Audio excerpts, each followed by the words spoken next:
नमस्कार. सरकारचा खोटा चेहरा सर्वांसमोर आलेला असतो. त्यामुळे तेजस्विनी सुद्धा आता खूपच चिडलेली असते. तेजस्विनीने सरकारच्या सटासट कानाखाली मारलेली असतात आणि तिला नाही नाही ते सुनावलेलं असतं. सरकार सगळ्यांसमोर तोंडावर पडलेली असते, पण त्याच वेळेला सकीने मात्र चांगलीच युक्ती लढवलेली असते. जे भोग तिच्या आईला भोगावे लागलेले असतात तेच भोग आता सरकारच्या सुद्धा पाठीशी यावे असं सकीला वाटत असतं. म्हणूनच सकीने आपली आई 12 वर्ष जे भोग भोगली तसेच भोग आता सरकारच्या वाटेला दिलेले असतात. सकीने सेम टू सेम तेजस्विनीची साडी सरकारला नेसवलेली असते. ती साडी खूपच फाटकी असते. त्यावेळेला सकी सरकारला म्हणते, आता हे आयुष्य जगायचं, हे आयुष्य जगून तुला खूपच आनंद मिळेल. माझ्या आईच्या वाटेला जे दुःख दिलंस ना तेच दुःख तू भोगायचंस. त्याच वेळेला पशुच्या बायकोने सुद्धा स्वतःचा राग सरकारवरती काढलेला असतो. तिने तिच्या सटकन कानाखाली मारून तिला फरफटत घराबाहेर काढलेला असतो आणि तेजस्विनीने सरकारच्या तोंडावरती दरवाजा बंद केलेला असतो. त्यावेळेला सरकारला खूपच राग आलेला असतो. इकडे तेजस्विनी कान्हाला म्हणते, कान्हा, खरंच तुझे आभार कसे मानू तेच मला समजत नाही. कान्हा, मला एक गोष्ट कळून चुकली, ती म्हणजे आज तुझ्यामुळे, फक्त आणि फक्त तुझ्यामुळे मी या घरामध्ये आहे, माझ्या मुली सोबत आहे. तेव्हा मात्र कान्हा बोलतो, प्लीज असं नका म्हणू. मी जे काही केलं ते तुमचा हक्क परत मिळवून देण्यासाठी केलं. माझ्या हे सर्व मनीधनी सुद्धा नव्हतं. त्यावेळेला सखी बोलते, कान्हा, खरंच थँक्यू. आज तुझ्यामुळे माझी आई मला परत मिळाली, नाहीतर मी याच बाईला माझी आई म्हणून कायम ओळखलं असतं. त्यावेळेला कान्हा बोलतो, सखी प्लीज असा विचारच करू नकोस. आता फक्त एक गोष्ट लक्षात ठेवायची, सरकार काही केल्यास शांत बसणार नाही. ती काही ना काहीतरी करून परत एकदा स्वतःची चाल खेळणार. तेव्हा लगेच सखी बोलते, नाही रे, आता ती काहीच करू शकत नाही आणि या गोष्टीचा आता विचार करू नकोस तू. तुला काळजी करायची गरज नाही. त्यावेळेला लगेच कान्हा बोलतो, असं तुला वाटतंय सखी, पण काळजी तर करावी लागणार, कारण ती सरकार आहे, सरकार. तेव्हा लगेच तेजस्विनी बोलते, अगदी बरोबर बोलतोय कान्हा, काही एक चुकीचं बोलत नाहीये. आणि खरं सांगू का सखी, मनस्विनी शांत बसण्यातली अजिबात नाही. मनस्विनी काही ना काहीतरी करणार आणि आपल्या वाटेला जाणारच. तेव्हा मात्र सखी बोलते, असा जर का तिने प्रयत्न जरी केला तर या वेळेला मात्र मी तिला माफ करणार नाही. या वेळेला मी तिची चांगलीच वाट लावणार.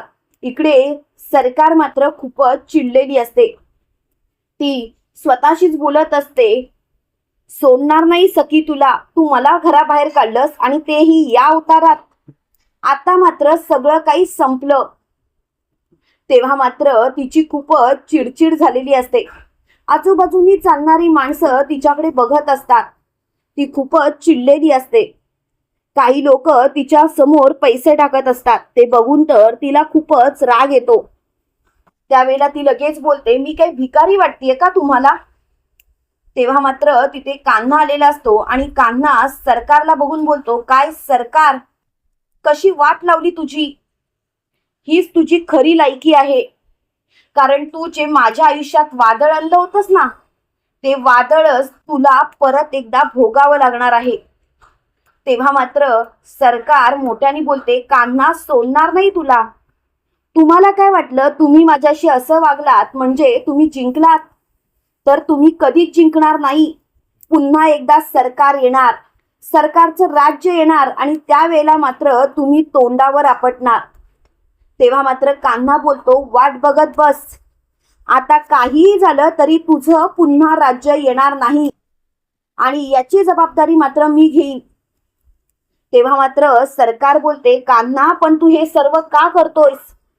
तू माझ्या आयुष्यात वादळ आणण्याचा प्रयत्न का करतोस? त्यावेळेला कान्हा बोलतो, कळेलच. हळूहळू सगळा लपंडा उघडेल आणि त्यावेळेला तुझ्या पापाची कबुली तू स्वतःच्या तोंडाने देशील. तुला मी सहजासहजी सोडणार नाहीये. आणि कान्हा तिथून निघून जातो. त्यावेळेला कान्हा गेल्यानंतर तेजस्विनी स्वतःशीच बोलत असते, हा माझ्यावरती एवढा का चिडलाय? मला तर कळतच नाहीये ह्याचं वागणं काय आहे ते, मला समजतच नाहीये. त्यावेळेला लगेच तेजस्विनीला फोन आलेला असतो. इकडे तेजस्विनी म्हणत असते, सखी सखी बाळा, खूपच खूपच आता सगळं विचित्र होणार, कारण इतकी वर्ष मनस्विनी हा बिझनेस सांभाळते आणि हा बिझनेस सांभाळता सांभाळता आपले नाकीनव येणार.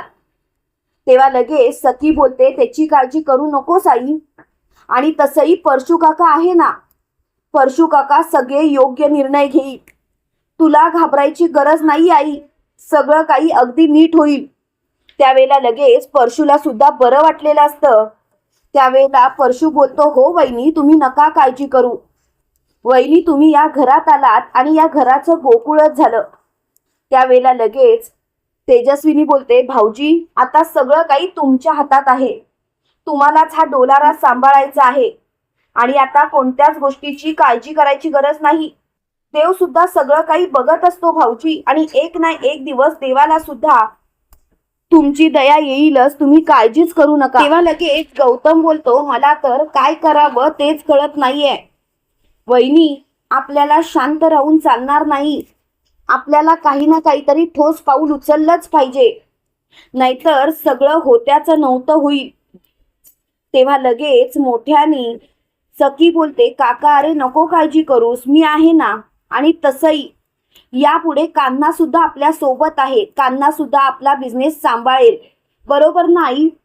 त्यावेळेला लगेच तेजस्विनी बोलते, हो कान्हावरती तर माझा पूर्ण विश्वास आहे. हे ऐकून मात्र परशूला खूपच राग आलेला असतो. त्यावेळेला लगेच परशू मोठ्याने बोलतो, बस, म्हणजे तुमचा माझ्यावरती विश्वासच नाहीये. तुम्ही असं का वागताय ना तेच मला कळत नाहीये वहिनी. आता थोड्या वेळापूर्वी तर सगळ्या जबाबदाऱ्या तुम्ही माझ्यावरती टाकल्यात आणि आता एका झटक्यात तुम्ही स्वतःच्या जावयावरती जबाबदाऱ्या टाकून मोकळ्या झाल्या. त्यावेळेला सखी बोलते, अरे काका असं काय करतोस तू? अरे माझ्यावरती विश्वास ठेव ना, मी हे सर्व मुद्दामून नाही करत. काका अरे जरा तरी विचार कर. तेव्हा मात्र परशू बोलतो, सखी आजपर्यंत तुझ्या त्या मावशीने नाचवलं आणि आता मात्र तुझी आई नाचवणार. त्यावेळेला लगेच कान्हा बोलतो, एक मिनिट, मला खरंच तुमच्या बिझनेस मध्ये काही एक रस नाही, आणि परशू काका तुम्हाला जसा पाहिजे तसा तुम्ही बिझनेस सांभाळा, माझं काही एक म्हणणं नाही. आणि तसंही तेजस्विनी आंटी, तुम्ही असा विचारच करू नका, परशू काका सुद्धा बिझनेस नीट सांभाळतील. तेव्हा मात्र परशू बोलतो, बघा कान्हाचा विश्वास आहे आणि तुमचा नाही. तेव्हा तेजस्विनी बोलते, परशू भाऊजी असं काहीच नाहीये, तुम्ही असा विचारच का करताय? एक गोष्ट लक्षात ठेवा परशू भाऊजी, तुम्ही जो विचार करताय ना तो थांबवा, नाहीतर उगाचच नको ते घडेल. तेव्हा मात्र सखी बोलते, कान्हा अरे असं नको करूस, अरे तुला माहिती आहे ना, असं जर का केलंस तर बिझनेसची वाट लागेल. तेव्हा मात्र परशूला खूपच राग येतो आणि परशू तिथून निघून जातो. त्यावेळेला लगेच कान्हा बोलतो, बेबी सरकार, मला तुमच्या बोलण्याचा उद्देश समजतोय, पण बेबी सरकार तुम्ही असा विचारच करू नका ना. बेबी सरकार, तुम्ही माझ्यावरती विश्वास ठेवा, सगळं काही नीटच होईल. तुम्ही जर का असाच विचार केला तर सगळ्याच गोष्टी आपल्या हातातून निघून जातील. तेव्हा मात्र सखी कान्हाला बोलते, कान्हा तुला काही काही गोष्टी कळत नाहीयेत, मला सगळं काही समजतं म्हणून तर मी बोलतेय.